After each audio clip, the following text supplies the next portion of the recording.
अस्सलाम वालेकुम dear students. बेटा हम आज जो टॉपिक शुरू करने जा रहे हैं उसका नाम है एक्टिविटी बेस्ड कॉस्टिंग। बेटा आपने अभी तक जो पढ़ लिया हुआ है उसमें हमने सबसे पहले बेसिक्स ऑफ कॉस्ट और मैनेजमेंट अकाउंटिंग कवर की थी। उसके बाद सेकेंडली फिर हमने कवर किया था एग्जाम पॉइंट ऑफ व्यू से पहला टॉपिक जो आई के आपकी बुक में भी अवेलेबल है, विच इज़ इन्वेंट्री वैल्यूशन।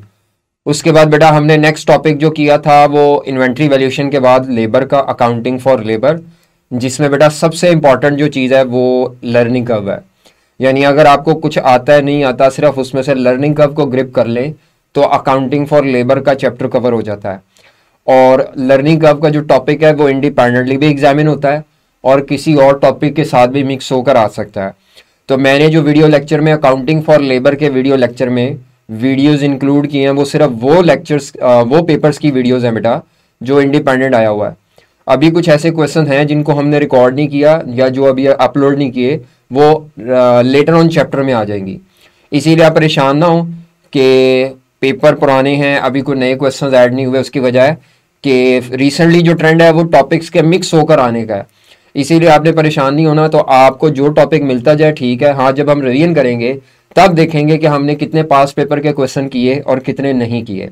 अच्छा चलते हैं जी ज़रा अपने टॉपिक की तरफ। तो मैं इन्वेंट्री वैल्यूएशन के बाद लेबर पढ़ा, एफओएच पढ़ा, एफओएच के बाद आपने मार्जिनल और एब्जॉर्प्शन कॉस्टिंग का टॉपिक पढ़ा। ये जो एक्टिविटी बेस्ड कॉस्टिंग है ये एफओएच के चैप्टर के साथ लिंक्ड है। चाहे तो आप इसको एफओएच के चैप्टर के फौरन बाद पढ़ लें, ठीक है, वहां तैयार कर लें। तो ये एफओएच के चैप्टर के साथ कनेक्टेड है और हाईली कनेक्टेड है। तो बेटा आते हैं जरा इस चैप्टर में, एक्टिविटी बेस्ड कॉस्टिंग इस चैप्टर का नाम है जी। इस चैप्टर में बेटा हमने क्या क्या डिस्कस करना है, अगर इसके लर्निंग ऑब्जेक्टिव्स देखें तो सबसे पहले हम बात करेंगे डायरेक्ट और इनडायरेक्ट कॉस्ट की अकाउंटिंग पे। फिर हम बात करेंगे एब्जॉर्प्शन कॉस्टिंग किसे कहते हैं। ट्रेडिशनल एब्जॉर्प्शन कॉस्टिंग एक चीज़ है और एक एक्टिविटी बेस्ड कॉस्टिंग है जिसको शॉर्ट फॉर्म में एबीसी कहते हैं। इसमें क्या डिफरेंस है, एक्टिविटी बेस्ड कॉस्टिंग की डेफिनेशन पढ़ लेंगे।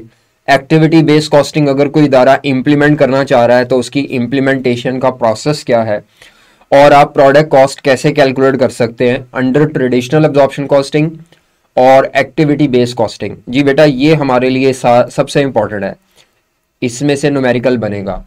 ये जो टॉपिक है बेटा ये पहले सीए फाइनल में होता था।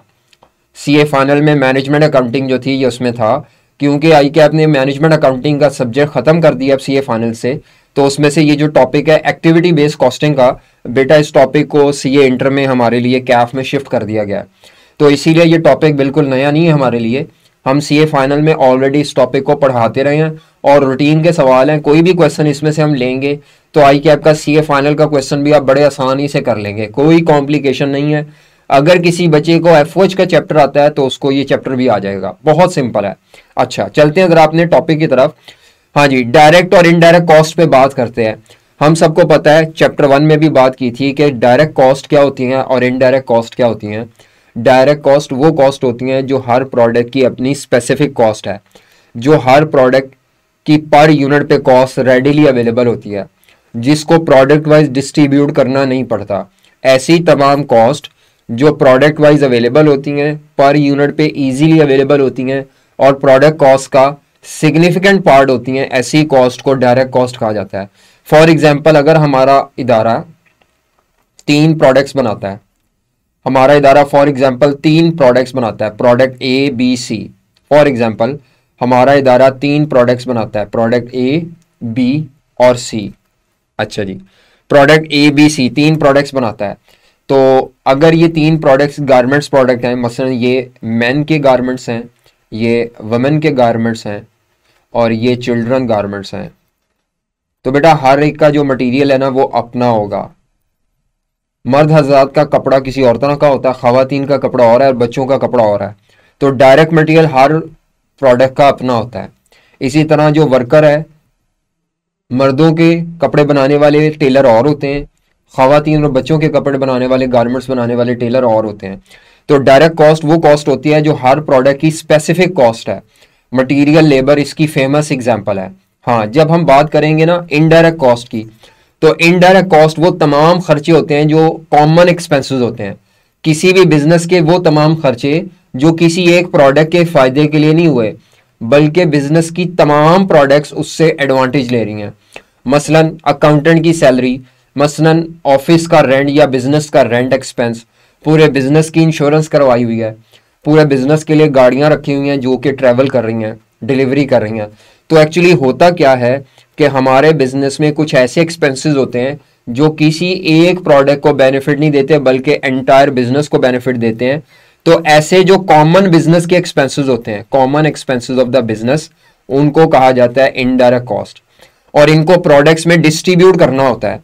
एलोकेटेड अ पोर्शन का मतलब होता है इनको प्रोडक्ट्स में डिस्ट्रीब्यूट करना है। सेम यही डिस्कशन हम एफओएच के चैप्टर में ऑलरेडी कवर कराए हैं कि ओवरहेड्स जो हैं वो इनडायरेक्ट कॉस्ट है, वो कॉमन एक्सपेंसेस हैं, उनको प्रोडक्ट्स में डिस्ट्रीब्यूट करना है। अब ओवरहेड्स भी दो तरह के होते हैं, एक वो जो फैक्ट्री में इनकर हो रहे हैं, तमाम वो जो कॉमन खर्चे, इनडायरेक्ट खर्चे फैक्ट्री में हो रहे हैं, वो फैक्ट्री ओवरहेड्स हैं या प्रोडक्शन ओवरहेड्स।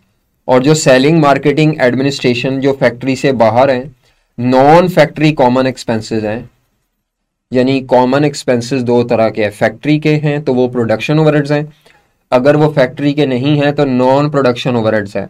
ठीक है, प्राइमरीली हमारा ज्यादा इससे वास्ता पड़ता है, लेकिन जो एक्टिविटी बेस्ड कॉस्टिंग का चैप्टर है वो कहता है इन दोनों को डिस्ट्रीब्यूट किया जा सकता है, ऐसा कोई प्रॉब्लम नहीं है।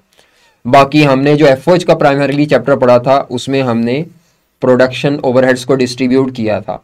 फिलहाल अभी मैं इन पे ही फोकस करता हूं, ये जो हमारे फैक्ट्री में खर्चे हैं, फैक्ट्री ओवरहेड्स पे।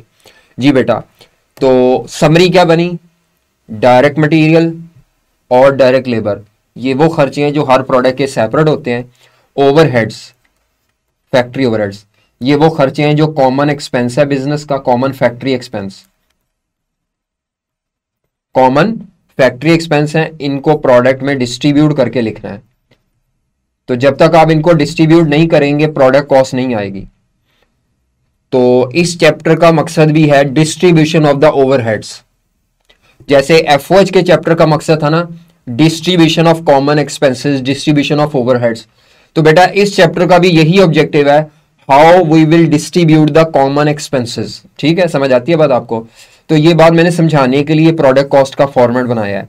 एक्चुअली आपको प्रोडक्ट कॉस्ट चाहिए नहीं, मैं सिर्फ ये बताना चाह रहा हूं कि जो डायरेक्ट मटेरियल और डायरेक्ट लेबर कॉस्ट है वो हर प्रोडक्ट की सेपरेट होगी, लेकिन जो इनडायरेक्ट कॉस्ट हैं चाहे वो फैक्ट्री की हो चाहे नॉन फैक्ट्री हो, वो बिजनेस के कॉमन एक्सपेंसेस हैं जो किसी एक से ज्यादा प्रोडक्ट के फायदे के लिए हैं और उनको तमाम प्रोडक्ट्स में डिस्ट्रीब्यूट किया जाएगा।